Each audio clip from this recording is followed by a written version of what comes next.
have asked for a better performance.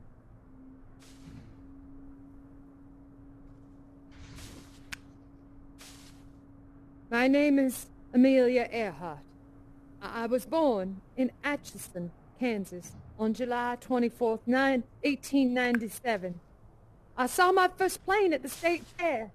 I was only 10 years old, and on December 28th, 1920, pilot Frank Hawks gave me my first ride on an airplane.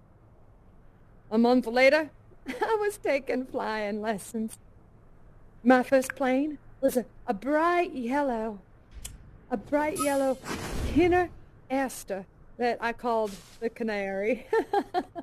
I loved flying so much that I wrote articles about flying for the Boston paper. I encouraged women to try to fly, and I even designed a special line of clothing, for it was featured in Vogue, and it was designed for women who wanted to fly. I was about a month from my 40th birthday, and I decided I was going to fly around the world. It was June of 1937, and Fred, my friend and longtime navigator, he and I made it to New Guinea in 21 days.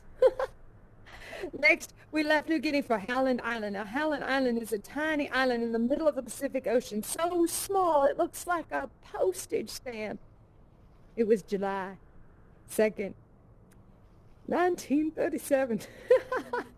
Oh my God, we were battling so much. We were battling overcast skies, a faulty radio, and a rapidly diminishing fuel supply. And we were only 350 nautical miles outside of Howland Island.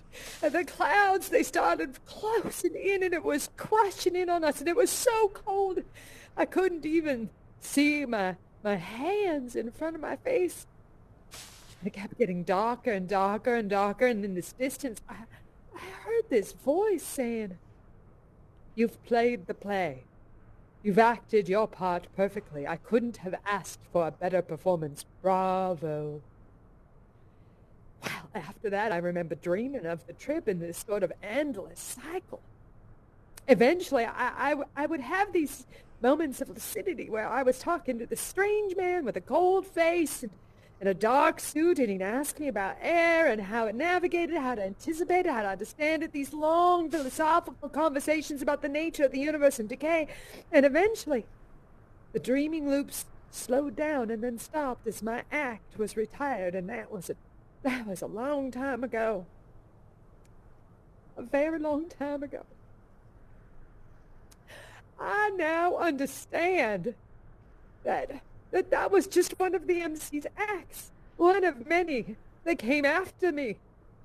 You see, we all exist for the MC's pleasure, and sometimes he will even choose a few souls that he likes because of their personalities or for some other reason, known only to the MC, to inhabit and perform in some way. I mean, sometimes even act as representatives or as employees, like the sweeper or Weil or Coleman. But I am done. I am tired. I am not who I was. So I have made a decision.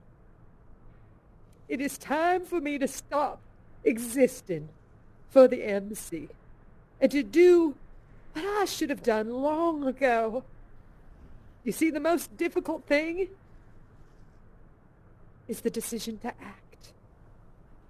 The rest is merely tenacity. The fears are paper tigers. You can do anything that you decide to do. You can act to change and control your life and the procedure. The process, well, it is its own reward. So I'm tired. And I say, it is time for me to go. It's been a lovely journey with all of you. And I shall miss you, all of you. But it's time It's time for me to say goodbye. Oh. Time for me to say